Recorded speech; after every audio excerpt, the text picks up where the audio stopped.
You're listening to the Hazard Ground Podcast, with service members from across the military sharing their stories of combat and survival. And now, here's your host, Mark Zeno. Welcome into the Hazard Ground Podcast. As always, we appreciate you joining us each and every week. Before we get started with this week's episode, just a few notes as we continue our march towards 1,000 YouTube subscribers, 1,000 followers on Twitter and on Instagram. Let's continue to grow this Hazard Ground community. Make sure you guys leave us a rating and a review on iTunes. No matter how good or bad, we love the feedback. And if you have a negative review, take the time to send us an email at producer@hazardground.com. That way we can respond to you, because we don't get a chance to interact with you guys on the iTunes ratings and reviews, which we certainly appreciate. But if you are serious about something you don't like about the show, please let us know. Take the time. We'd love to have the dialogue with you.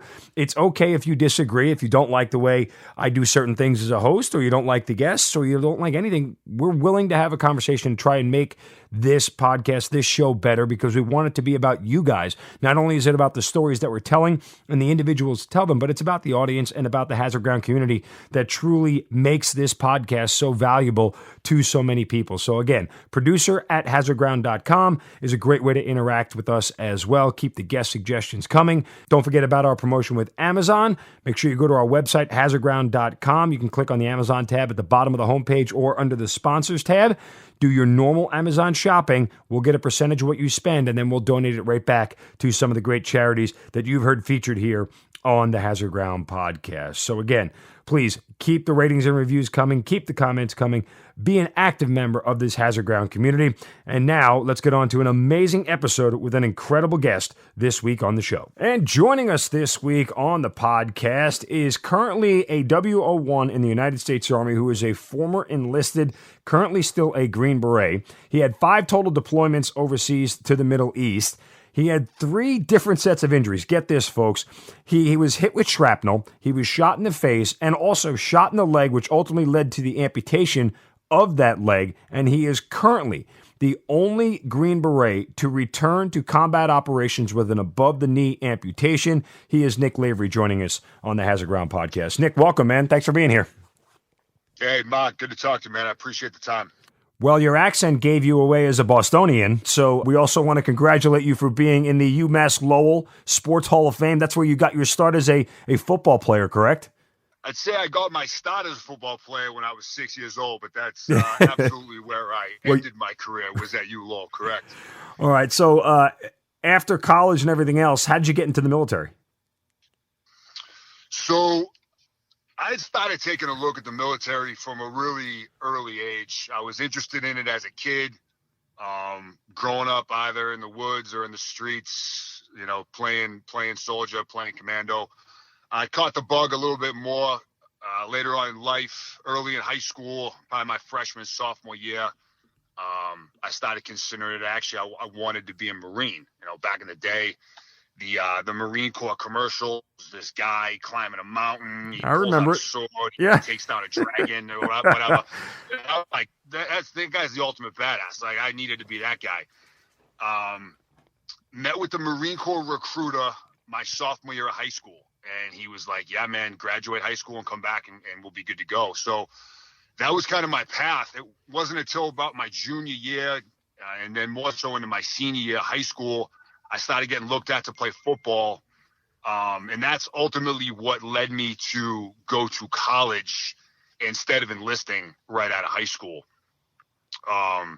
So I did that. Was not an academic by any means. Sports was the only thing that really kept me on any kind of track. And, you know, my sophomore year was 9/11. And, you know, everyone that was alive at that point, you know, can pretty much remember where they were on that day and that moment. And getting back, you know, classes were canceled. I didn't know what was going on. I got back to my dorm, threw on the television, and it's on every single channel. And right there and then I was like, that's it. I'm dropping out of school. I'm enlisting right now, because I knew we were going to war. And, you know, I ended up listening to some mentors of mine, and I managed to grind out my degree. And then I looked at options to enlist right after that. Why did you end up changing from the Marines to the Army? So after I graduated college, I began doing research, and I was confident that I wanted to go directly into the special operations community. Went into the recruiter station, and they had Marines, Navy, and Army all in the same building. And I went to the Marine Corps first, and I talked to them about their special operations options. And they were like, yep, we got some stuff, but you need to enlist as a Marine. And then you can request to go over to do that kind of stuff after. I said, okay, cool, I'll get right back to you. I walked down the hall, walked into the Navy's office. I said, hey, what's it going to take for me to be a SEAL? They kind of had the same answer. They're like, yep, enlist in the Navy, do some time, drop a packet, and then go for it. I said, cool, I'll be right back. I walked down the hall, talked to the Army, same question. They were like, hey, we've got this option right now called the 18 X-ray contract, or the Special Forces recruit option, and we'll give you a shot to go straight into SF. I said, okay, great. Went back home, spent about 2 or 3 days doing some research, and not only did that provide me the opportunity to go straight into the special operations community, but after doing some research, it really was what I was drawn to most, that being the small team dynamic, which, really exists across the soft communities, but the wide array of mission sets that SF ODAs are expected to be proficient in. So I was drawn to the broadness of what ODAs are intended to do. To that end, it's interesting because I've talked to a lot of guys, and, you and I were talking before we started recording that I've deployed in that community, so I understand it a little better than most guys who haven't ever, been on the inside of it. I'm curious your thoughts now on how much easier it is to become a Green Beret or get into the special ops community, because there's such a need for it now, right? I mean, it's so much more of a open public thing. I always remember when I was walking around Fort Hood on active duty, like this was prior to 9/11, you didn't hear anything about special forces. Like I remember driving past the sign and wondering what the hell it was. But I know that I always look back and I feel like I was the type of guy that had I known about it, I would have ran towards it back then. But, it just wasn't out there the way it was now. So I'm curious to know why you were so drawn to the community and how you feel about it now that it's so much of a wider base of the military.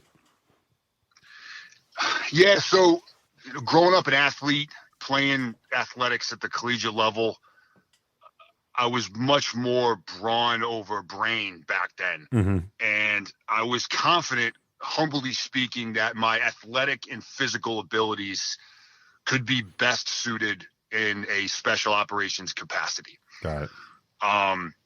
And to the second point of your question, the demand has certainly gone up, particularly over the last 20 years.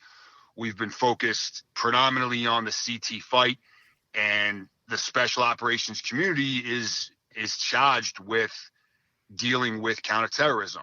So there's been a hyper focus on that the last 20 years, and that requires numbers. Now, it's ironically kind of a touchy subject, especially nowadays on the SF side, given kind of the optimization of the Q course and the SWIT command trying to find the balance between getting the numbers they need to fulfill the requirements without degrading the quality. Without degrading the quality. Right. Yeah. And, that's a balance that's gone on historically since the beginning of time, is certainly the beginning of SOF, and it will likely continue to go on. I don't know if there is a perfect balance. It just kind of tends to teeter-tot back and forth. The older guys, obviously are all grumpy, and they get really aggravated about the standards being lowered, and my class was the last hard class and whatnot. And I don't think there's a perfect solution, but the SF community particularly, the demand for ODAs across the TSOCs are enormously high. And that's really kind of because the multi-tool aspect of what ODAs bring to the table. You can send 9, 10, 11, 12 guys into a mission set, and they're designed to be able to solve just about any problem. There's no specific niche. Green Beret isn't an expert at anything. He's just pretty good at everything. So that, coupled with such a very low public tolerance for the loss of American life right now, those roads kind of equal to the ODA being the solution to the problem. And that force multiplication aspect of what we do, train, advise, assist, but then you can also be responsible for conducting direct action type missions. So the demand is certainly out there. I don't think it's going to go away anytime soon. No. I do think SF in particular can do a better job at promoting what we do while also maintaining the quiet professional motto that we live by. You know, there's a difference between being a quiet professional and being a silent professional. And I think you're starting to see that more and more now within the SF community, where we are getting out there more. We're messaging what we do because we need the bodies, but we need to also maintain the quality of the product. Yeah, it's definitely a tough dynamic. And I think in any school, whether it's SF or even any just military school, Nick, you see sometimes guys slip through the cracks. It happens, right? Sometimes less than stellar guys get through. I mean, it's the old adage, right? Somebody in medical school got a C, and they still become a doctor, right? I mean, it happens. It's sort of just natural selection, if you will, that somehow they get through. But that doesn't mean that the process is flawed or it's broken or it necessarily needs to be changed. But I think there's such a hypersensitivity, especially from guys like yourself on the inside who are seeing the lesser products sometimes get injected into the field, so to speak. I mean, you can tell, I think if you think back in your experience, and correct me if I'm wrong, you could tell the newer guys and, you know, how they graduated versus some of the older guys and what they know just from kind of their learning curve, if that makes sense. Yeah, it absolutely does, man. And I'll tell you, you know, optimized Q course or not, the younger guys that are coming up and getting onto the teams nowadays overwhelmingly are physical specimens. And the only real thing that lets you know right away that they are, in fact, a very new guy is just their understanding of what it is we do at the operational level, the strategic level. You know, they haven't had the chance to learn the cognitive and the intellectual side of our business, but these guys are in phenomenal shape. I mean, there are some 21, 22-year-old kids that are showing up to teams that are just absolute animals. So I think the overwhelming majority of the guys that we're getting, even today, are very high caliber. And to your point, regardless of how stringent any selection process or training process is, you're going to get guys that slip through. And then it's just at that point, the onus of the team and the command to either fix that problem if it's fixable, or, you know, it's time for that guy to exit stage left and find some way to support, you know, other than being a guy on the team. All right, let's get back to you. All right, so you sign your SF contract. Timeline-wise, where are you? How quickly do you get through assessment and selection to the Q course and everything else? Take me through that. So I entered the military August 2007. I was in selection March of 2008. Got through the Q course. You know, this is the pre-optimized version, and there was a ton of white space in between different phases. So I didn't graduate the Q course till early 2010. You know, I went straight through, honor graduate. Originally was assigned to 3rd Group out of Fort Bragg as an 18 Bravo. Got there, got to my first team, was on my first deployment to Afghanistan not long after that, 9-month pump. And that's really where I caught the bug, man. I mean, I knew what I wanted to do, but after that trip, I knew that this profession was more of a lifestyle for me than it was a job. And I was all in on this profession and this lifestyle. And all I did and wanted to do was train. I was either in the fight house, the weight room, on the track, reading training manuals, in the arms room, tinkering around with stuff I didn't quite understand. I was completely engrossed within this job, within this profession. Got back from that first trip, typical training schedule from that point, bunch of individual schools, collective training. I actually switched and went to a more direct action focused ODA in between my first and second trip. And then I was off back to Afghanistan on my second combat rotation. And that's the trip where things got a little interesting. Well, before we get to the second deployment, let's talk about kind of that first deployment and that first experience for you. You know, for somebody who, as you said, realized this is what you wanted to do. Did sort of the deployment live up to your expectations? I'm not sure what my expectations were of that first trip. It's kind of, you know, it's drinking from a fire hose, and you've been there yourself. So you try to take in all this stuff that's going on. I'm still trying to learn my job. I'm in Afghanistan. Obviously, that's where I wanted to be from the second that I knew we were going to war. So you're finally there. And you kind of have these expectations of all these images of World War II and Vietnam, and I got nothing to really base anything off of.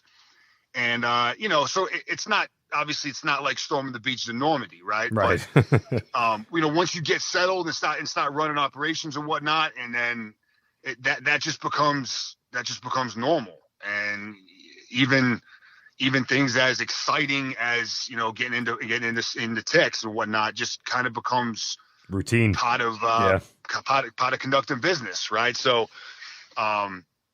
my expectations were met as far as my excitement and knowing I wanted to be there, but it was a lot for me to take in and process over the course of 9 months. Did you feel like when you got to your second deployment, because you had that first one, that you were better prepared? Yeah, I think that, every deployment, you know, kind of brings about a lot of lessons learned. And, you know, we train back here in the States or abroad to go down range and do our thing, but you learn the most when you're actually doing it. And that really goes to say with just about everything. But, you know, that being said, every deployment's different. You know, it's like the expression, if you've been inside one embassy, you've been inside one embassy, because they all operate differently. Who you're working with, where you're working, what's the enemy situation, all these variables, tribal dynamics. So it's very important that even though you're going back to Afghanistan again, that you treat it like it's your first trip in a sense. You still have to do the homework. You still have to prepare. Because if you don't, it's really easy to get complacent and just kind of look at it like, yep, just another rotation, no big deal. And that's where I think things can get ugly. So yeah, I was absolutely prepared. You know, that first trip, no one ever forgets it. Going back the second time, you know, I was able to apply a lot of the lessons learned in that first trip, and I felt like I was in a much better place and much more prepared for what I needed to do. Well, you didn't learn on the first deployment how to take shrapnel, so you did on the second one. What happened in that experience? Yeah, so that was pretty early on in the trip. We'd only been on the ground maybe a few weeks. And that second trip, we were doing VSO in Wardak province, you know, working up in the mountains, completely isolated, the ideal SF mission. And what is VSO again? Village Stability Operations. Ah, gotcha. The general concept is that, you know, you take an SF team and you put them in a location within the particular living parameters of the locals. If you go and you build up these giant bases and you start building towers and whatnot, you know, when we eventually transition, assuming that happens, then you leave mechanisms in place, physical infrastructure in place that is unable to be supported by those that are still there. So you try to assimilate to the environment that the locals live within. So it's a super low signature, and it's done that way by design. Isolated from most support. So you're kind of out there on your own, you know, aside from a couple other ODAs that were in the somewhat vicinity there to support. You were kind of left to yourself, which is what I think most ODAs are looking to do. Yeah. So we were super excited about that. And it proved to be just that. I mean, our white space was, you know, maybe 10, 25 meters in any direction.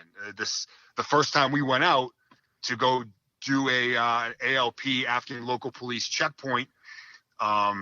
We went to go check up on the guys. We made it, maybe 30 meters outside of our little camp, and we were in a gunfight. So we were surrounded. We were in a hornet's nest, and we knew that was the case. It was on us to expand that white space and continue forward with our mission. The first time I was wounded, we were going down. I believe we were going to go do a KLE or something, and we got ambushed, which is pretty typical. We do our thing. We stop fire maneuver. We're clearing through a village. Get to a breach point, and boom, something explodes in my vicinity, and I take a bunch of shrapnel to the back of my shoulder. Felt like I got hit with a sledgehammer. I was pretty certain I knew what it was. Plugged it with some Curl-X, wrapped it up. We Charlie Miked, did what we needed to do. Eliminated the threat, got back to the vehicles, mounted up, head back to the house. And, my medic decided that because of the size of the cavity that I needed to be medevaced, I threw a completely childish temper tantrum because I had no interest in leaving. I eventually did what my team sergeant told me to do, got on a helicopter, got flown out, and, got some treatment. Were you in pain? A couple weeks. Was I in pain? Not really, especially not when it first happened. The adrenaline's going. Right, sure. It's kind of a shock to look at the back of your shoulder and there's a lemon-sized hole in it where your shoulder's supposed to be. So, but you grab some Curl-X, throw it on. At that point, I'm still all pumped up. I really didn't feel much. Getting it packed, as far as my treatment is concerned, they pack it with this antiseptic gauze. They do it once or twice a day. That's to allow the cavity to heal from the inside out. Because if they just try to sew it shut, it'll leave an open cavity that can promote infection. So daily, that process, kind of sucked, but it wasn't anything that was, too catastrophic to deal with. How long did it take you to get back in the fight? So, this is kind of a funny story. I got medevaced to where the AOB was located, out of Fob Shank. So I'm at Shank and I'm getting treated. I'm getting real antsy. I'm there like 2 days. I'm like, I got to get back to my team. And the doc who was working out of Camp Montron at Bagram was basically like, no, man, you need to stay until this thing basically heals completely because we're worried about infection. I really wasn't interested in that. So I had a buddy give me a ride down to the tarmac. I went from C-130 to C-130 until I found a plane that was flying to Bagram. I got on it. I asked if they'd give me a ride. They said, okay. I flew to Bath. I showed up at the SOTIF talk completely unannounced. And the entire SOTIF command team was like, what are you doing here? And I'm like, I need a helicopter ride back to my team right now. And they were confused as to why I was there. And literally right in that moment, the phone rings and it's my AOB Sergeant Major who's calling. And he wasn't happy, was he? Sergeant, he wasn't super happy with me at that time. So the Sergeant Major gets on the phone. I can hear my company Sergeant Major screaming on the other end. He hands me the phone. I get yelled at. And then at the end, he's like, okay, I understand what you're doing. Just, don't ever do that again kind of thing. And I said, roger that. So I basically demanded a flight back to my site. And while I'm standing in the talk, my team is actually out conducting a mission and they get into a gunfight. Oh, wow. And this was actually my very first time ever standing in a talk or a jock. So the television monitors all over the place, red light flashes, essential personnel only kind of thing. They're spinning up air. My team sergeant was shot, and I'm watching this on a monitor, and I'm losing my mind completely at this point. It took a couple guys to kind of try to calm me down, and I basically said, if you guys don't put me on a helicopter, I'm gonna find a way to get back there right now. And the doc wasn't super thrilled. He interjected. He's like, no, my orders are you to stay until you're healing, until you're done healing. And the sort of sergeant major looked at him and said, hey, Doc, do you really want to tell this guy that he can't go back to his team? And they put me on a helicopter the next night. So I was back with the guys about 3-4 days after I was initially injured. Now, would you have been on that mission even though you were injured? Yes. Okay. And that kind of really is what set you off, huh? Absolutely. Yeah. So the next couple 2-3 weeks, I went right back into conducting operations, and, sure as shit, within the first 20-30 minutes, I'd look over and my bandage would be completely bled through. I'd be bleeding down my arm. I'd be bleeding all over myself.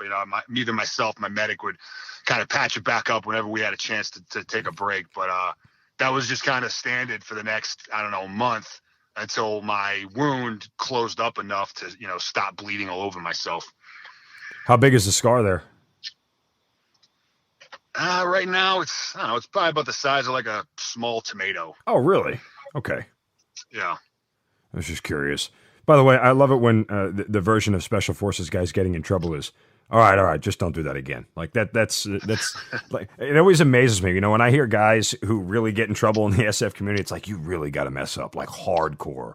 There's a lot of forgiveness because you guys all act like adults and everybody's working towards the greater common good. But I've heard that so many times. You get the old, all right, just don't do that again kind of spiel from somebody who's in charge, because I think you all kind of understand the nature of the business that you do. But anyway, okay, so you get back in the fight, and then you get shot in the face, which is, not something everybody can say that they've lived through. Yeah, so this was now November 27th, so maybe a month or so after my first injury. Similar circumstance. We're actually coming back from a mission. We get ambushed. And this ambush was initiated by what was estimated to be about a 350 pound IED, which took out our lead vehicle. I was in the trail vehicle working out of a turret. It literally happened right in front of me. Boom. Nothing but dust. And I see a MAT V being picked up and thrown off the side of the road like a rag doll, and my friends being jettisoned through the air. And that was obviously a shock. We had hit some IEDs. We had dealt with some IEDs prior, but this was the first catastrophic situation with an IED. I was probably 700 meters back in the trail vehicle. And as soon as it happened, I knew everyone inside the vehicle was dead. That was convinced. We begin to react. I jump out of the hatch. I jump off the truck, and I take off in a dead sprint towards the vehicle, which is not what we're trained to do. And it's not something to this day I'm proud of, and not something that I certainly don't advocate and teach. We have react to contact, react to IED SOPs, and I did not follow that. When you think back, do you know why you didn't follow it? Because a lot of guys will always tell me, Nick, they'll always say, well, training kicks in. Training kicks in, right? In those moments, training just kicks in because you've done it so many times. Why did training not kick in?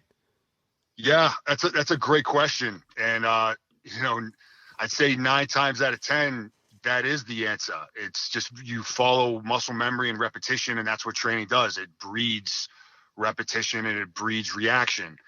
I think that in that moment, I was concerned for my friends that were in that vehicle, and my commitment to them as individuals superseded my training. That's the closest answer I can think of.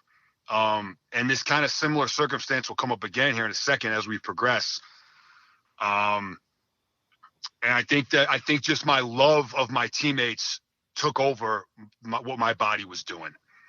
And, so I moved to the truck, about a 400-meter sprint. At no point was I tired or fatigued. And at this point, it's RPG, PKM, AK rounds, full-blown ambush. I get in the vicinity of the vehicle, and at this point, it's off on the side of the road. It's on its driver's side door. and I'm maybe 20, 30 meters from it. And I jump off the side of the road. It was in this apple orchard, and I begin moving towards the vehicle, and I trip and fall. And I look down, and I actually tripped over one of my teammates. He was operating the turret of that truck, fellow 18 Bravo. We went through the Q course together. To this day, one of my best friends. And I was in shock. It's like, holy it's you. And he's alive. He's obviously suffering from severe initial blast injury. His right leg, or his left leg, is snapped in half just below the knee. I begin to do a quick assessment of him, and I start hearing some gunfire coming from a really short distance away. I look over, and there are 3 enemy fighters moving in towards the vehicle, just kind of blindly shooting at the truck. They're maybe 20 meters away from me. So I make the decision to engage the enemy. This is where training actually does kick in, thankfully.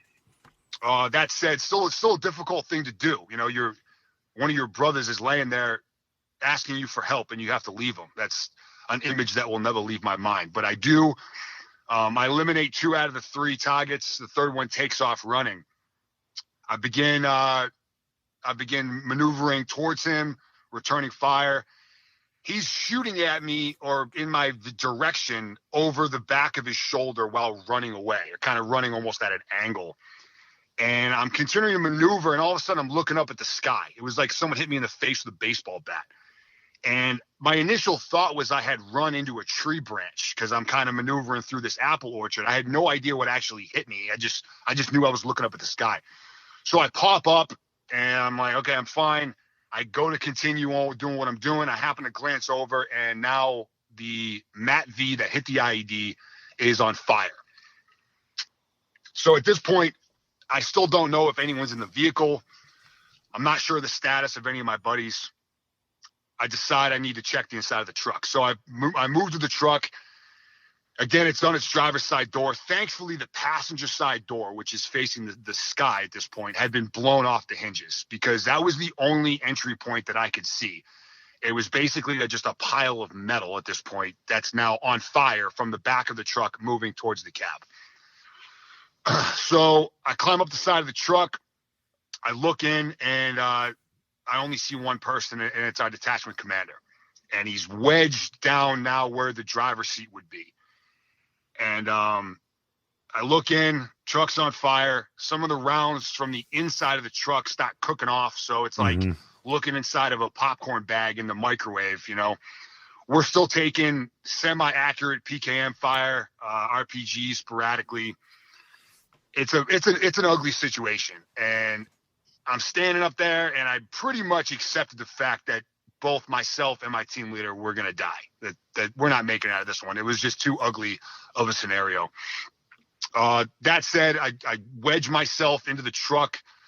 I grab him, and I start kind of shimmying him up towards the passenger door. And he's a big boy, man. He's played offensive line at West Point, 6'6", 6'7", about 300 pounds without his equipment. A big dude. And it was kind of ironic, because we used to joke as a team that myself and our captain, we can never ride in the same vehicle, because if one of us was injured, the other one is the only one big enough and strong enough to carry the other one. Hindsight obviously being kind of 2020, and in our sick and twisted doc humor that we have in SF, that turned out to be a reality. Yeah. So I did manage to pull him up out of the vehicle. I kind of threw him off the side. At this point, a bunch of my buddies had shown up, so they were able to take him, move him away from the vehicle. We rounded up the rest of the passengers. As amazing as it is, everyone was alive. Everyone is still alive to this day. Some suffered from pretty severe injuries, loss of eyes, loss of limbs, burns, TBIs, etc. It wasn't until we set up a CCP and got the situation relatively under control, began treating our casualties, calling it a medevac, that one of my teammates came over and said, "Hey man, you took a round to the face." And I was like, no, I hit like a branch or something. And he's like, "No, you definitely took a round to the face." I hadn't seen myself at this point. That was the first time I kind of took a pause and he had given me some gauze. I put it up in my face. I looked at it. It's just completely soaked in dark red blood. So I had been bleeding pretty profusely that entire time. And it wasn't until I actually saw the blood that I started to get a little lightheaded. It was like, oh, shit. I've probably been bleeding here for a good amount of time. That didn't deter me from what I was doing. You know, focus was on the guys that were seriously injured. We continued to treat them. Medevac birds began showing up, pulling out guys by priority. And once again, my medic decided that I needed to be medevaced for treatment. I threw yet another temper tantrum that didn't do me any good. I did insist. Starting to be a pattern, waiting. Nick. It was definitely a pattern. Yeah. I waited until QRF got there and the situation was completely secure. And then I eventually got onto a helicopter and flew to Bath for medical treatment. What do they tell you the extent of the damage is to your face? Like, where did the bullet enter? So it really just grazed my cheek. Okay. Fortunately, another half inch or so to the right, and I definitely wouldn't be as pretty as I am today. Fortunately for me, there was an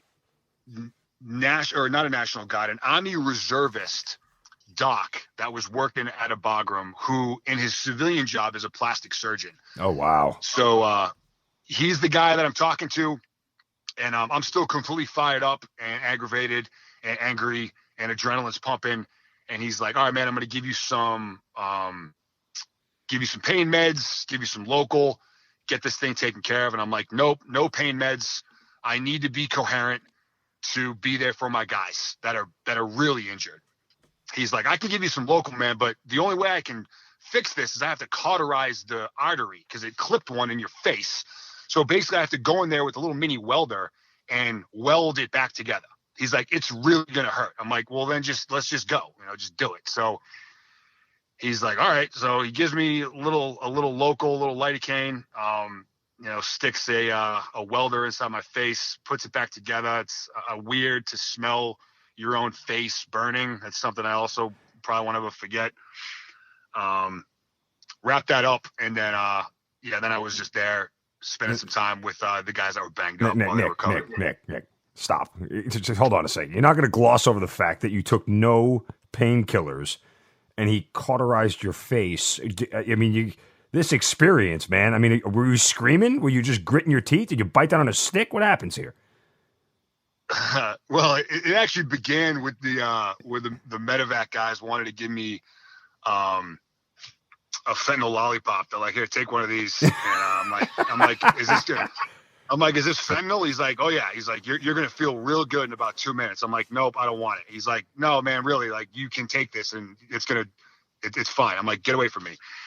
And so I had kind of the same mindset when I got into the hospital. I'm like, nope, I don't want anything that's going to make me sleepy, tired, groggy, nothing. Just do whatever you got to do. So, I don't think I literally bit on a stick. I just laid on my side on a table, stared at my buddy who was next to me, whose leg is snapped in half and who doesn't know where he is.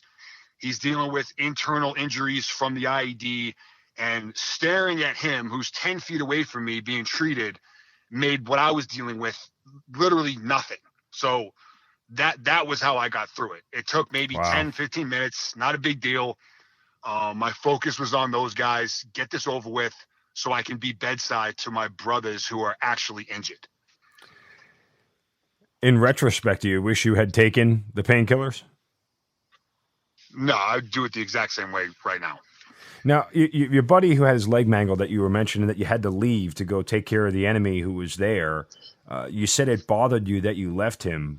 Why does it bother you if he ends up surviving? I mean, you ended up saving the life of probably your captain, your team leader who was in the truck. Because if you don't go into that truck, either everything cooks off and kills him or you just bleeds out before you can get there. So why does that moment bother you so much?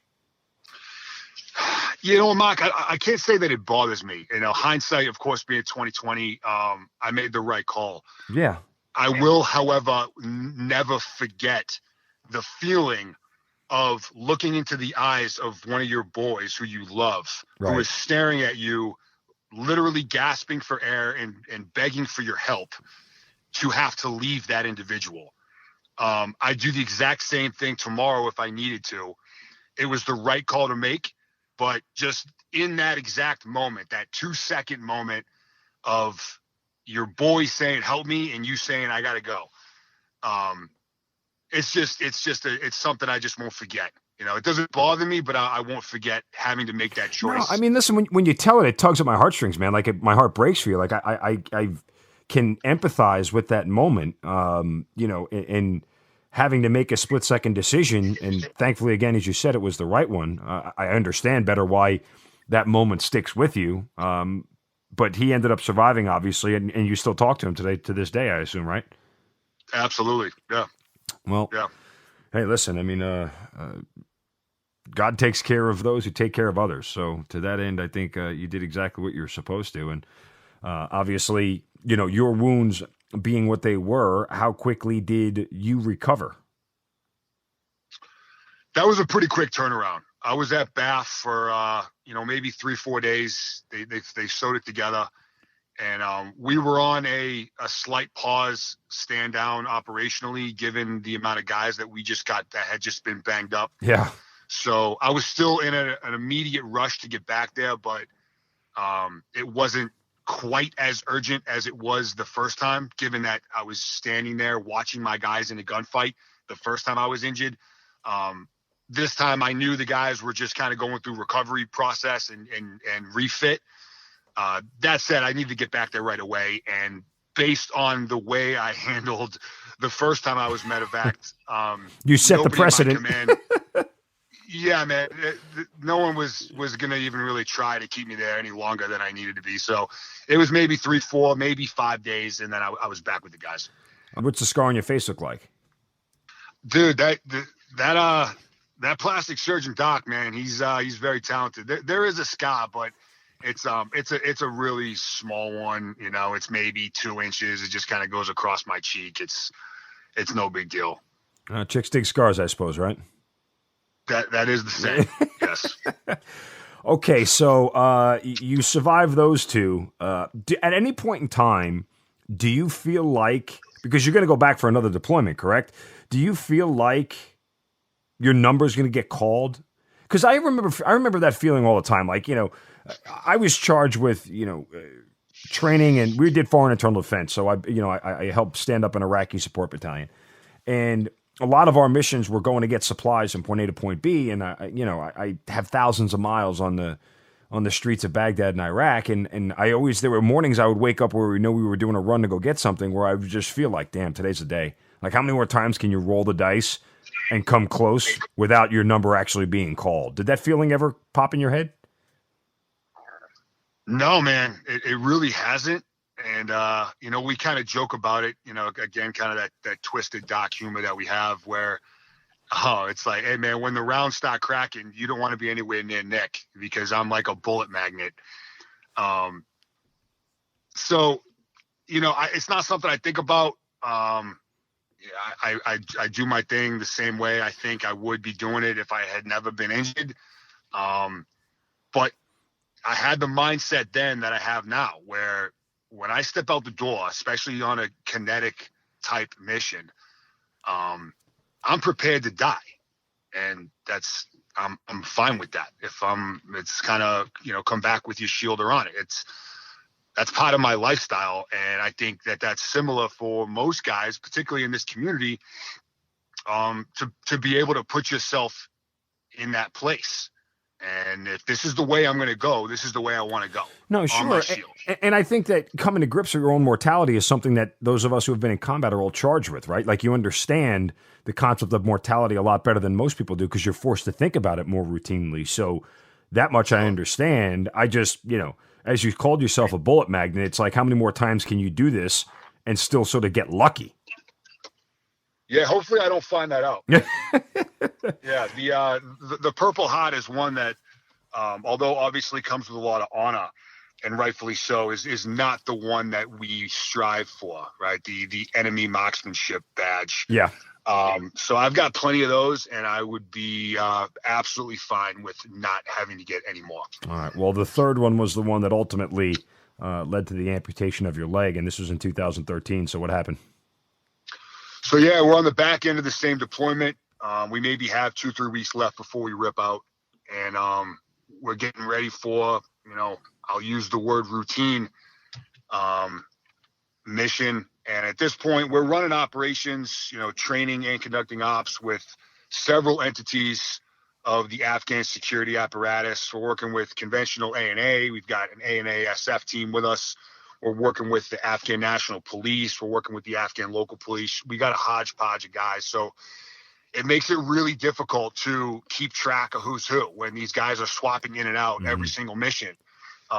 Plus, you also had a whole new cast of people, right? Due to all the injuries, all those guys didn't return. Yeah, so we did have really, we just had reduced numbers. We did get a new team leader that came in and replaced our captain that was banged up. But other than that, we were pretty much just operating with a couple less bodies than normal. Gotcha. Okay. All right. It was our ODA. We had an infantry uplift squad that was there working with us as well, and then a couple other enablers. So really, really small footprint. So we were pretty much just down, a couple, 2-3 guys. When you're operating with a footprint that small, that's a pretty enormous load that everyone else has to kind of pick up. Gotcha. Which also was kind of part of me needing to get back to the guys ASAP, was just knowing how stretched thin everybody was and the impact that losing just a single body can have. Going into this deployment or into this next mission, we're doing a pre-mission brief, pre-mission comms check, and I'll never forget, man. We're getting ready to finish the pre-mission brief. I'm standing next to my captain, and I turn and I start walking towards my truck before we officially, ready break. And I make it a halfway there, and boom, I start hearing gunshots coming from directly behind me. And my initial thought was one of our Afghan counterparts just AD'd his weapon, right? I mean, that wouldn't be that unheard of. But after the third, fourth, fifth round, I'm like, okay, no, someone's intentionally shooting.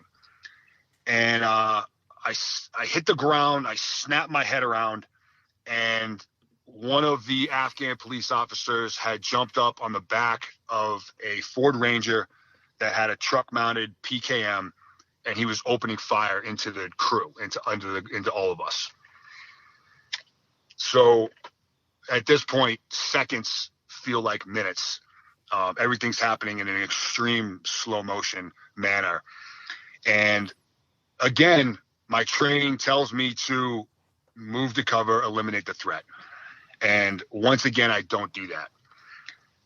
There was one of our infantry uplift guys that was set to be one of our drivers, and he was standing maybe 10 feet in front of this gunner. And kind of has the deer in the headlights thing going on. He's literally just standing there staring at him. At this point, most people are either running to cover or on the ground. So I move towards him, and I get to him at a full sprint. I kind of put myself between the shooter and him, and I end up kind of tackling him unintentionally. I just had so much momentum going. So I'm on top of this kid on the ground, and that's when I get shot. And I feel it in my right leg. It was like someone hit me with a sledgehammer. So I knew I was hit. I didn't know the extent. I drag him and myself behind a truck. And at this point, people are screaming. There's stuff all over the place. I grab a rifle that happened to be laying on the ground. At this point, several of us are engaging the gunman. One of my teammates, rightfully so, is credited with taking him out with some really well accurately placed shots. So we eliminate the internal threat within maybe, 5 or 6 seconds. But this was the initiation of a complex ambush. So we start taking rounds from outside of our camp as well. At this point, with the immediate threat gone, I assess the infantry guy that I was still laying on top of, and he's totally fine. He's in shock, but he didn't have any actual injuries. I then assessed myself. So I exposed my right leg, ripped the pants off, and my right leg is basically just hammered meat at this point. And I glanced back to where I was initially hit to where I was now, and there's basically a river of blood flowing. So I knew that my femoral artery had been severed. And with that, I knew I probably had anywhere from, 5 to 9 minutes before I was going to be empty of blood. So, moment I knew I was going to die. Completely certain of that. Like, yep, this is probably it. And I was surprisingly okay with that. I talked earlier about kind of that warrior mindset, with your shoulder on it. And I remember thinking, if I'm going down, I want to go down in combat, surrounded by my brothers.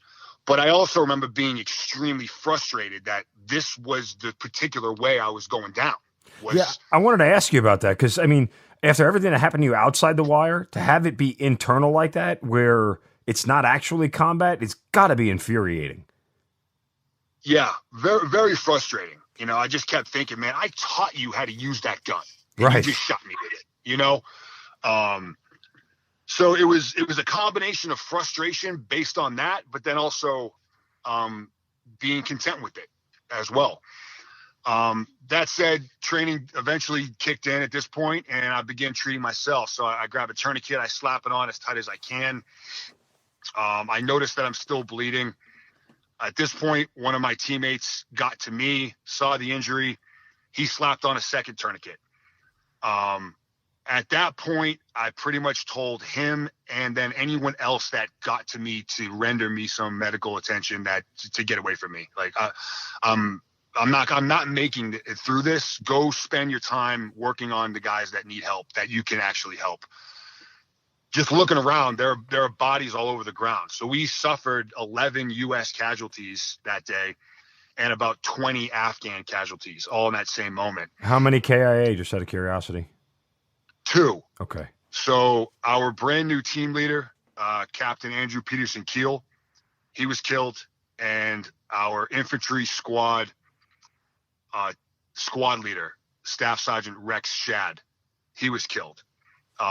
Excuse me, we actually had 3 because our soft NPC, our dog, Bach, was also killed. My captain had been standing literally right next to me before this happened. And while I'm being treated, I'm treating myself. He's not more than 10 feet from me.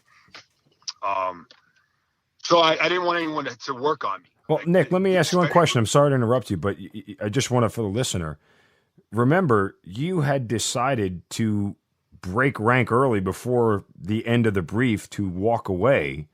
Ultimately, that ended up saving your life, didn't it? There's no way to know. I'd say that there's probably a fair chance that that's accurate. Had I been a better soldier and waited there through the end of the brief, maybe I'd be dead. Or maybe not. Maybe I would have been just that much closer, and I would have been able to take some well-aimed shots earlier and prevented some other people from being injured or killed. It's impossible to know, but these are questions that I am left with having to answer daily. Do those questions bother you? I wouldn't say they bother me. I try to use, this experience as a lesson learned, use this vignette through other training events. What bothers me more than the fact that I walked away from the end of the brief early is my instinct to go for that infantry private. Because on one hand, that may have saved that kid's life, which is great. On the other hand, if I had moved to cover and eliminated the threat, maybe other people would be alive, right? Maybe that kid would not be, maybe more would have been saved. That's the conundrum that I find myself having to answer for myself more often than anything else. Because I didn't follow my training, I didn't move to cover, eliminate the threat. I decided to once again let my love for a teammate supersede what I'm taught and what I train myself and others to do. I'm left with the result of that decision. So I stay in touch with this kid. His family, they reach out to me usually right around the anniversary of this incident, which is actually coming up here in another 8 or 9 days. So that's a reminder of, in situations like that, there's usually not a right and a wrong decision. It's just different degrees of bad, right? Or different degrees of good. No, I don't want to keep poking at you on this, but it's the second time you've told me that you made a split-second decision that ultimately, saved the life of somebody else that you question as if to whether or not it was the right decision. Like you said, right or wrong might not be the word, but I would argue if you measure the results of the decision, I think the process is correct. And isn't that what's important? I think what's important is to learn from the lessons. I think what's important is that we train to a particular set of standards and SOPs for a reason. And we develop these SOPs within a non-stressful environment so that our instincts are able to kick in and do what is assessed and analyzed to be the best possible decision to make. And even though what I did may have intervened and saved a life, it also may have cost others their lives. So this is a circle that doesn't have an end, right? It just goes around and around and around. That's just part of the weight that I have to carry for the rest of my life. And I just try to use that experience to highlight good decisions, or at least the outcomes, the positive outcomes of the decisions that were made. And then also, let's not forget why we train a very particular way and what may have happened if other decisions were made, including my own.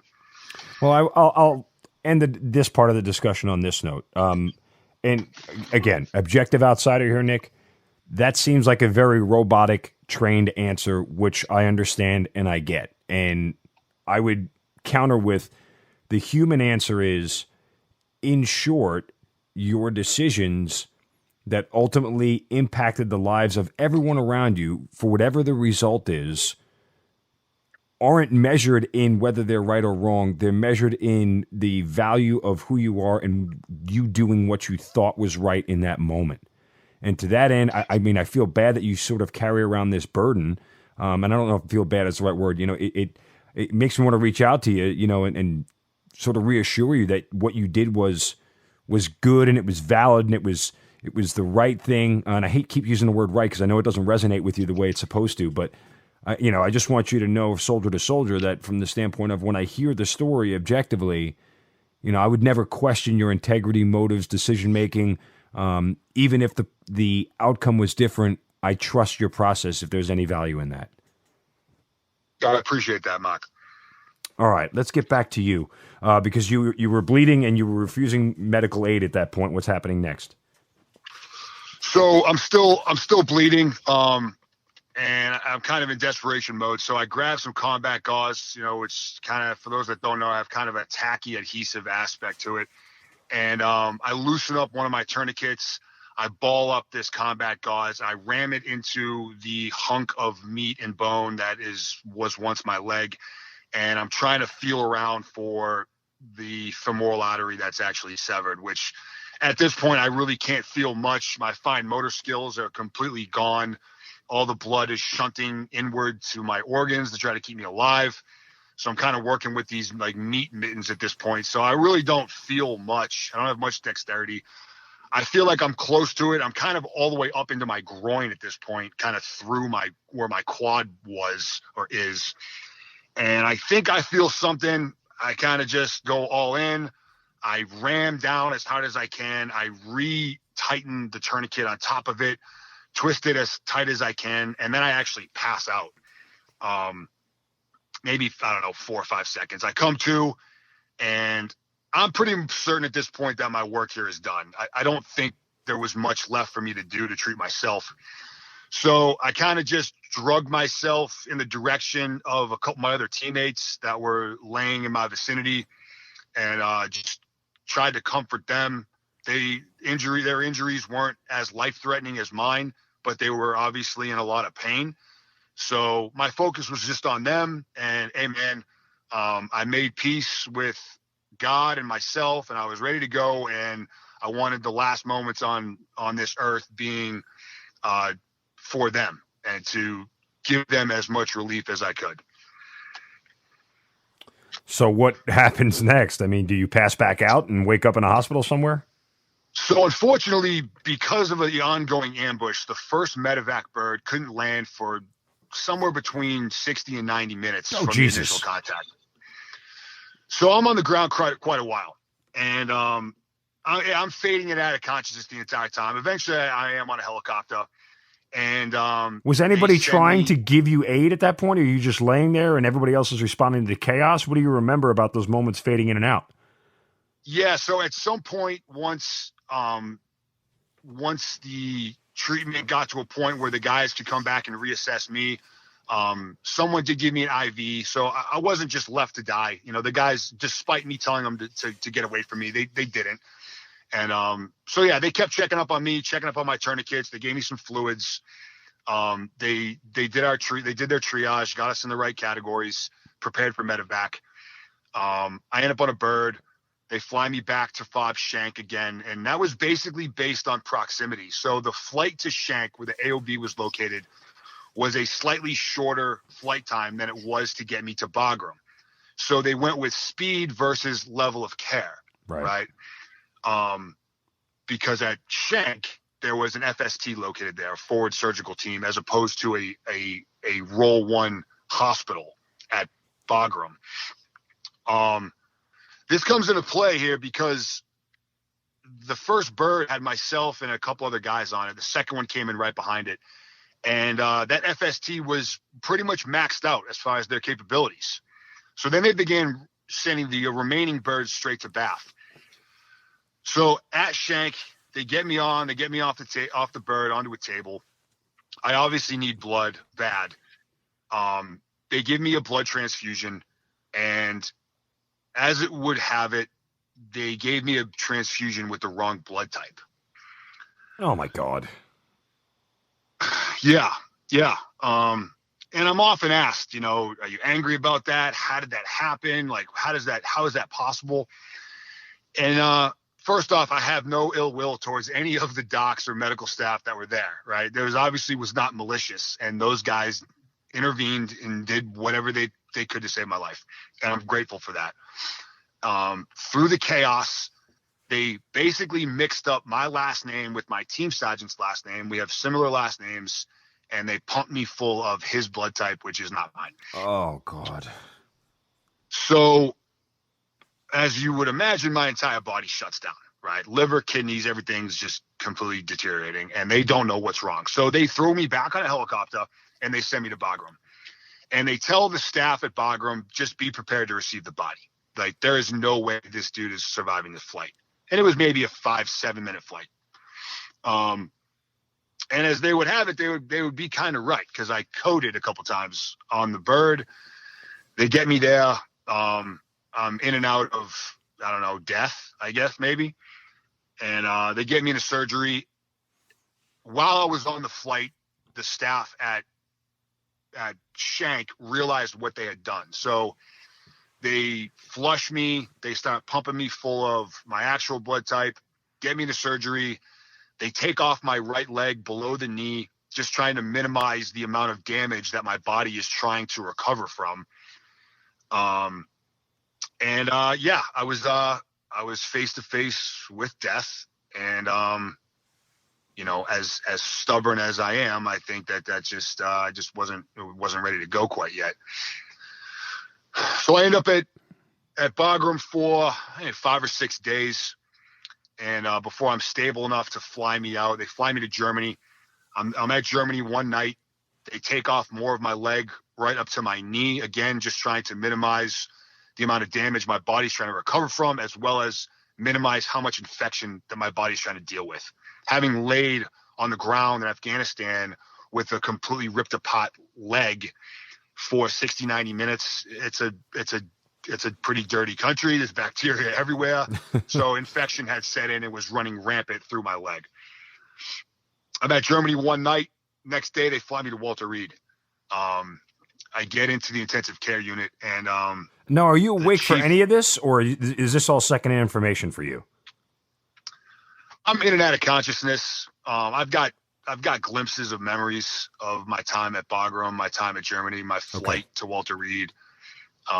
Just kind of sporadic flashes of memories. But I will never forget when I get to ICU and the chief ortho doc comes in, and he looks at me and he goes, "Hey man, this is my name. Most of my staff here wants to take your leg off at the hip and just eliminate the infection and get on with recovery." He's like, "I think I can save more of your leg, but it's going to be a fight. And I need you to be in this fight with me." And I'm all whacked out on ketamine and Dilaudid. I barely know where I am, but I do remember looking up at him and saying, "Yeah, man, let's do it." And he said, "Okay." So at that point, it was usually 3 days a week, Monday, Wednesday, and Friday. I'm in surgery, and they were just hacking off my leg incrementally, cutting above the infection, pumping me full of antibiotics, rinse and repeat 3 days a week for 6, 7, 8 weeks, something like that. So I ended up having like 30 or so surgeries on my right leg. It was somewhere around the time that I ended up out of the ICU and in inpatient status that I also realized I had taken a round to my lower left leg, which I didn't know until that point. And the only reason I found out was I went to move my foot and I couldn't. And it was because the nerves had been severed. So I have what the docs refer to as drop foot, where basically your foot's just laying there dead. And I can also remember being more angry about that than I was about them incrementally hacking off my right leg. Because I had known that my right leg's gone. I'm going to be left with whatever I got left. But I'm going to need this left leg. This is going to be my engine. So I was constantly telling the docs, "Hey man, like fix my left leg. I don't even care about my right one. Like do whatever you got to do over there, but I'm going to need this left one." And they were like, "It's going to come back. Just the nerves have to regenerate. It just takes time. Take it easy." You could probably tell I'm not very known for my patience, so that wasn't an acceptable answer for me. Eventually that did come back. It was a long process, and then also eventually they got to a point where they had gotten ahead of the infection and enough of it had been removed from my body that I was left with a femur that's about 4 inches in length. So now comes the point where I actually begin kind of my more proactive recovery. I dare to ask the question, even though I probably know the answer. Or at any point in time, are you saying I want to go back to my team, or have you reconciled that your future in the military is coming to an end at some point? I knew right away I was going back to the team. I knew I wasn't going to go back as fast as I did the first times, but I knew I was going back. And this is early on. I'm still dealing with surgeries. I'm still on all kinds of drugs. And my father tells this story the best because he was there with me during my initial recovery portion at Walter Reed. As part of the Walter Reed medical recovery system, you meet with just about every type of medical professional there is. And that includes behavioral health and psychs and all these guys. And they come in every now and then and check up on you and make sure you're good and whatnot. And I'm voicing, I'm fine. I'm good. I'm going back to my team. And the psych doc tells my father, he's like, "Hey man, Nick doesn't really know where he is right now and really what's going on, right? He's got this envision that he's going to go back to being an operator on a team and all this other stuff. And just be aware and be prepared that at some point the light switch is going to flip on and he's going to realize the severity of the situation. And then that might result in a really drastic deterioration of his mindset and psychological well-being."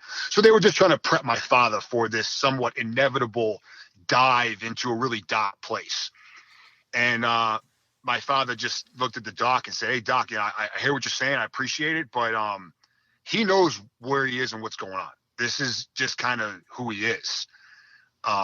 Which most of the psych docs didn't buy that, but my father knew me and he knows me. So he was just kind of like, hey man, I got it, but I think he's going to be good.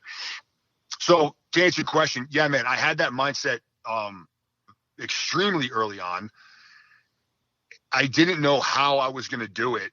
I didn't know if it was possible physically, administratively. I had a lot of unknowns, but I had my mind made up pretty much right away. To that end, once you start the rehab process, are you disillusioned at a point that it wouldn't happen because the rehab is so tough? I don't think I was ever detracted from my goal. I will say, even as a guy who's going through recovery as an amputee, my understanding of the differences between amputees was ignorant. And I remember going into the MATC, they call it at Walter Reed, which is the military amputee training center, maybe. It's this giant indoor training facility. And seeing below knee amputees and seeing how athletic they were and what they were doing. And I'm literally sitting there with no knee as a very, very short above knee amputee, looking at these guys like, oh yeah, like if this guy can do that, then I can do that. I didn't recognize the difference between having a knee and not having a knee.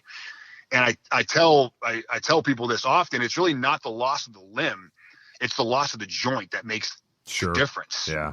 Because nowadays we can replicate a femur or tibia pretty easily, but we just haven't gotten to a point where you can replicate the ankle, the knee, or the hip, right? So the loss of the joint is what makes the difference. So I didn't recognize that until I got on to a prosthetic and started trying to do more dynamic stuff. And I was like, oh man, this is actually, really hot. But I was still set on my course. It was just, okay, it's going to take a little bit more work than I really thought. And I was definitely ignorant to how much work that really was going to be. I would say that as a two-legged guy, I had a strong work ethic. And, I've got plenty of accolades, whatever, to show that and that I'm proud of, and things that I've done as a two-legged guy that require work and required hard work. But it wasn't until I took off down this journey that I realized the real difference between working hard and working like an absolute lunatic towards something, all in, a completely relentless, completely unreasonable. Working to that degree was something I was not exposed to until I was going through my recovery. And it's something I promote where, I'd like to think that it's possible for people to dial themselves into that amount of work without having to get your legs shut off by a machine gun, right? Or without having to go through some devastating traumatic event. I don't know if that is possible, right? That certainly was the trigger for me, but I'd like to think that it's there within people. If you're able to dig down to that level of commitment and work ethic that you didn't think existed, without having to suffer some traumatic event in your life. When is the first time you talked to somebody from the special ops community about coming back to the teams and their response and the likelihood of it? I mean, at this point, a lot of the senior guys have seen people come and go due to injuries and wounds and combat and whatnot. Why were they more open to you coming back? So I'm not sure if they were open to me coming back in the sense that they thought it was something that was possible. I was in contact with my command and my teammates and everybody throughout my entire process at Walter Reed. I was at Walter Reed for about a year, and I was in constant communication with my command, with our strength and conditioning coaching staff, with our dietitians, with all these guys. They all knew what my goal was. It wasn't until I got back to Bragg. I got back to my unit, and I was there maybe a day, and I sat down with my battalion commander and battalion sergeant major, and they said, hey, it's great to have you back, man. You look great. What do you want to do, man? And I told them, and I had been voicing this whenever I talked to anybody, but I said, I want to make a run at getting back to the team. And they said, okay, cool.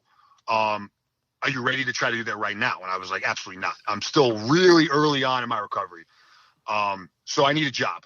I would request to be a full-time combatives instructor within our advanced skills company.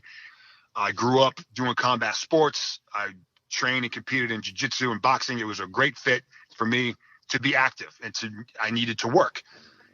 They granted that request. So I became a full-time hand-to-hand combat instructor. And then I was still aggressively working on my rehab. And at this point, there was a shift. I'm working at Walter Reed. I'm working with their staff, their PTs and whatnot, and they're great. It's a different caliber and different level when you're working with the strength and conditioning coaches that we have in group, right? These guys, their pedigree comes from professional sports, the Olympic Committee, whatnot. So I'm operating at a higher level. And that was my life for about 6-8 months. I was teaching classes. I was training and competing in jiu-jitsu myself to keep my craft sharp. And then I was in the gym training 2 or 3 times a day, nonstop, like a lunatic, until I started making some substantial progress. And then, right around that 8-month mark, I went to my command and I said, hey, I think I'm ready to take a shot at this thing. And there really wasn't a laid out pipeline for me or for anybody. They had, obviously there's some Army physical fitness tests that they could have me do, but they wanted to make sure I was all encompassing, good to go back as an 18 series guy on a team. So it started off, APFT, 12-mile ruck, kind of our standard physical events that we have. They had me do a proficiency evaluation. So I went back to the 18 Bravo committee and I ran through a series of evaluations with them to make sure I was still sharp on my job. I went through another psych eval because at this point, most people around me think you're freaking nuts. Concerned that I'm out of my mind. Yeah. I mean, legitimately have concerns. So I do a psych eval, and the doc's like, hey man, this guy's no more crazy than he was before. He's no more crazy than the rest of the crazy guys that we have in this organization. He's good. So that process took maybe 2 or 3 months total. And I got to say, man, my command, they were super supportive. They kept giving me these opportunities to demonstrate my abilities to do the things I needed to do. But I will also say that I think that for most of them, in the back of their minds, they were thinking that we're going to give this dude a shot, but we don't think that we'll actually have to come to a decision point on this, right? At some point, something is going to detract him or something is going to be too difficult for him to do, so we won't have to cross that bridge. And after I kept knocking things out, and they gave me my last physical assessment, which at the time was referred to as the operator readiness test, which was an evaluation that third group put together specifically for wounded guys to give them a chance to demonstrate their physical abilities. At this point, it's now used as an evaluation metric for everybody. And I passed that. And when I took that event, I had the entire third group command team there for the entire event, my entire team, a bunch of other guys. There were probably 20, 30 dudes that were there. And I complete the last event and I'm completely exhausted. And Command Sergeant Major comes over, and he had just taken the same evaluation the day before with a buddy of mine that had been shot through the hand. And he was going through the same type of assessment to get back onto a team. Command Sergeant Major did it with him just as kind of a battle buddy thing. And he comes over to me and he's like, hey man, I just took this yesterday. He's like, if I wasn't here to see you do this with my own 2 eyes, I would not believe that you just did that. So I said, okay, thank you, Sergeant Major. Can I go back to my team now? And he looked over at the group commander, and group commander just kind of gave him a nod and said, hey, Sergeant Major, this is your call, but I'm not sure how you're going to tell this guy no. So he said, yeah, man, you're good. He drafted my orders the next day, and then I was back on that same ODA, about a week later. And they were already pretty far into their training cycle because about 6 weeks after that, I was back in Afghanistan on deployment. It's unreal, Nick. I mean, it really is. Like, you've glossed over so much of the hard part of it, and I know it wasn't as easy as you made it seem. Just your nature kind of makes things matter of fact, very task oriented, right? This is the hurdle in front of me. Let me clear it, move on to the next one. But from start to beginning, when you first get to Walter Reed to when you get back to Afghanistan, how long of a time period is that? About 2 years. About 2 years. That's really quick. Yeah, it is really quick. And, every injury is different and everyone responds different. But I can remember being at Walter Reed and talking to some other single above the knee guys that had been amputees for years and years and years. And I was like, hey, man, how long is it going to take for this just to be normal? And they all had kind of a different answer, but I kind of calibrated it myself. And I kind of came to around the 7-8 year mark was when it just becomes normal. Which is kind of ironic because I'm right around that. I was going to say that's where you are now, right? It's 2013. You got injured, and here you are. Yeah. So, So it was early on. 2 years, I was still very much in the infantile stages of trying to figure out how to do stuff as a one-legged guy. Now, I mentioned in the intro that at some point in time you went to warrant officer school. How and why, and when did that come about? So I let's see. Deployed back to Afghanistan my first time as an amputee, 2015. Came back, reset, would deploy to Eastern Africa after that. Came back. At that point, my wife, who's also active duty, she came down on orders for Fort Campbell. So I transferred groups because of that from 3rd to 5th. I was interested in the warrant thing right around that time. It was actually on my Africa deployment that I started to look at that as an option. However, because I transferred groups, it wasn't something I could pursue right away. I needed to kind of build up my reputation, so to speak, within 5th group, because if I were to transition a warrant, I'd be coming back as a 5th group guy, and these guys knew nothing about me. So I had to put in some time. And as an enlisted guy, so I came to 5th group. I went straight over to the Jedburgh company, did that for a year, did another rotation over there with them.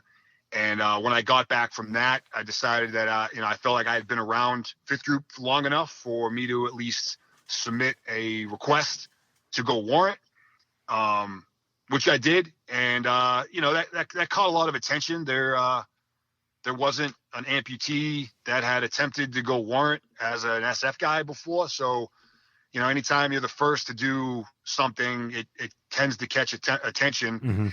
Mm-hmm.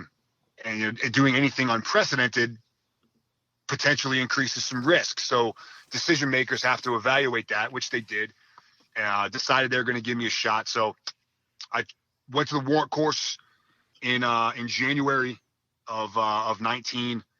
Graduated in May, and I was drawn to it for several reasons. To answer your question, the warrant officer on the ODA is tasked with several things, but one of the predominant things is we provide the continuity on the team. So when you have detachment commanders that are rotating on and off the team every 2 years, you have the team sergeant that's rotating on and off that position, usually around every 2 years.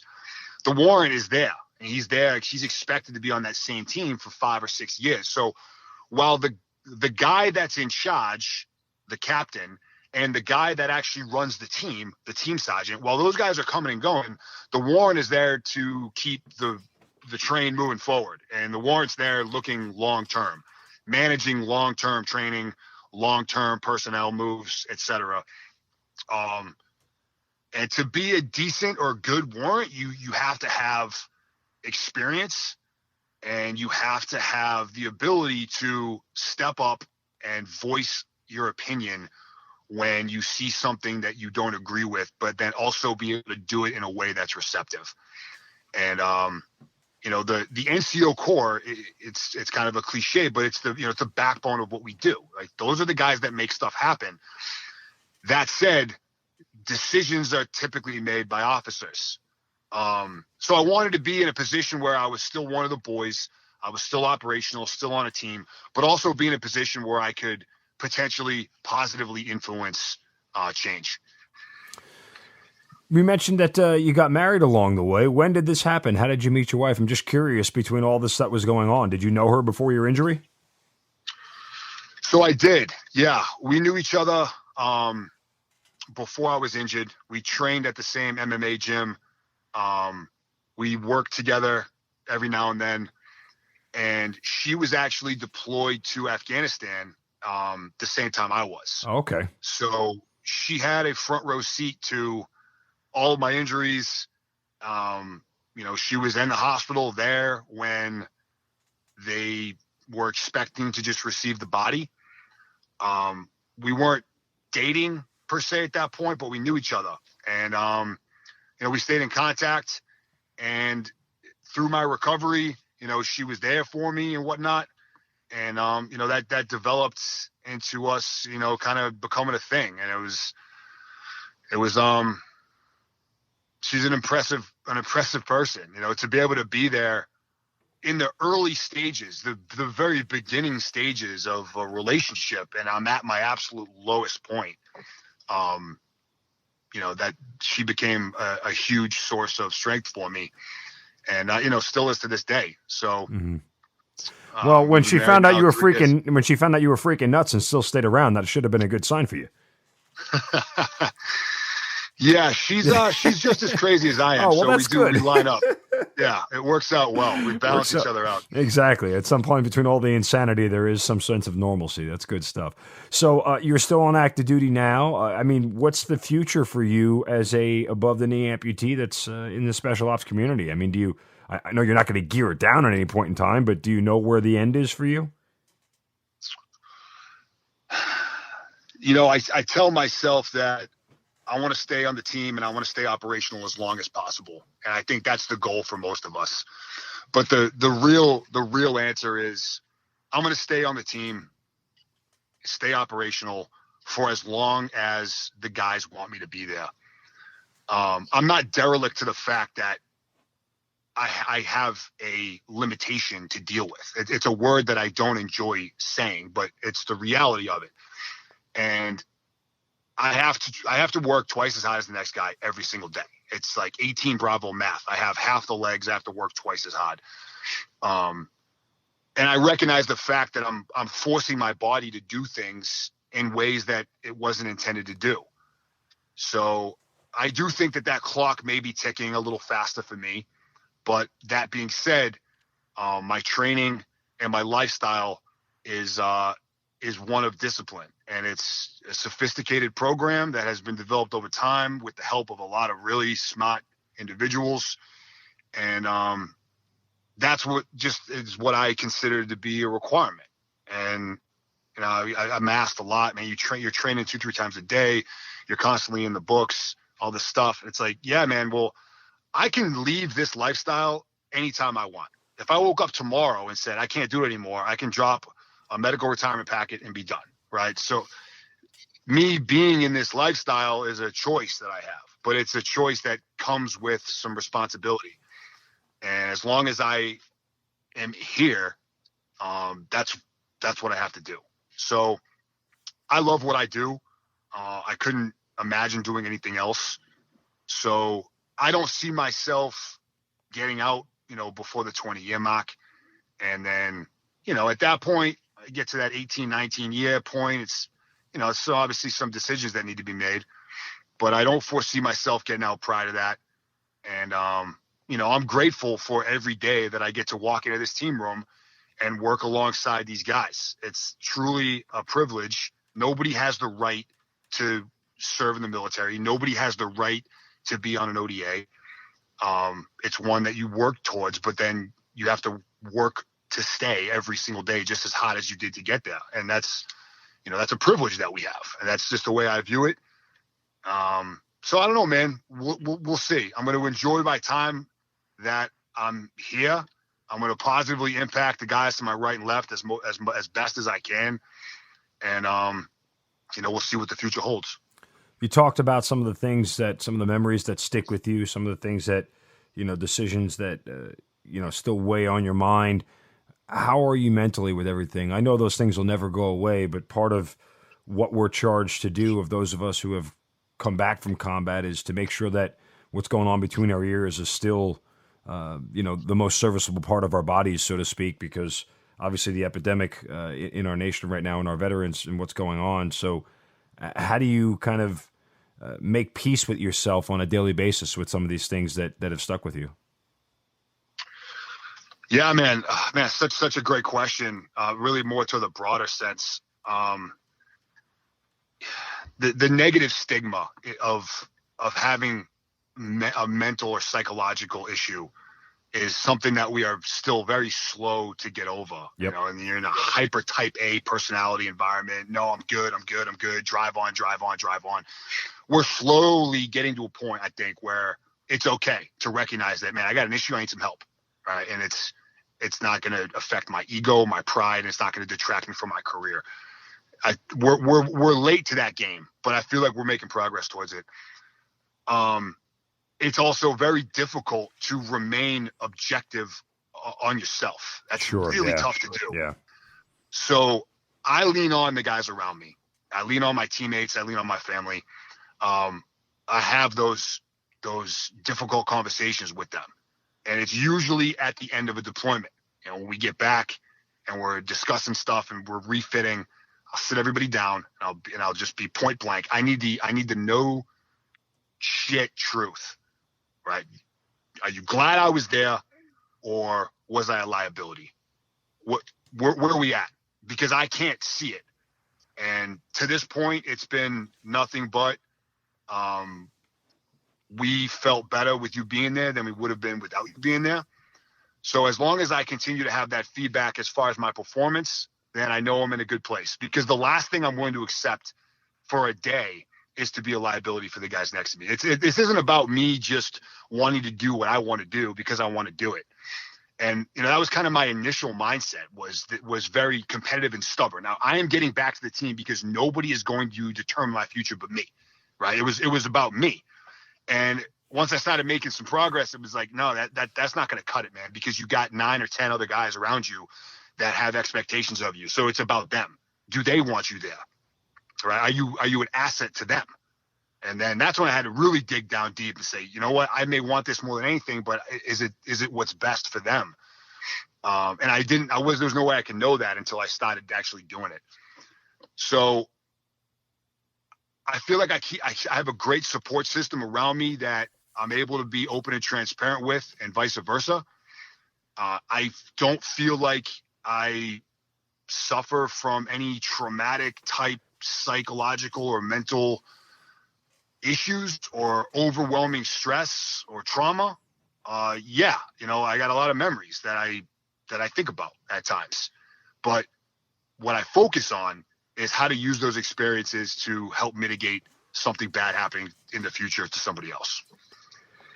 Nick, you know, it's just an incredible story, man. I mean, honestly, hearing you tell it, you know, with the passion and fervor that you do is incredible. And I know, as I said earlier, you probably skipped over some of the deeper, darker, harder times because it's not in your nature to complain or tell people about the hard times because, again, it's not what you were trained to do. But I know, and I think anybody who listens to this podcast on the regular knows that there were some dark moments. I'm glad you came out on top, brother. I'm glad that you're in a spot right now where the future is bright for you, for your wife, for your family, and that you still have good things going on because it's an inspiration to others, right? I mean, even people who aren't amputees and don't have, you know, a lot of physical ailments, seeing you overcome all the mental part of this, I think still gives a lot of us hope and gives a lot of vets out there reasons to keep pushing forward. So I certainly thank you for all your honesty and your candor and sharing the story with us, man.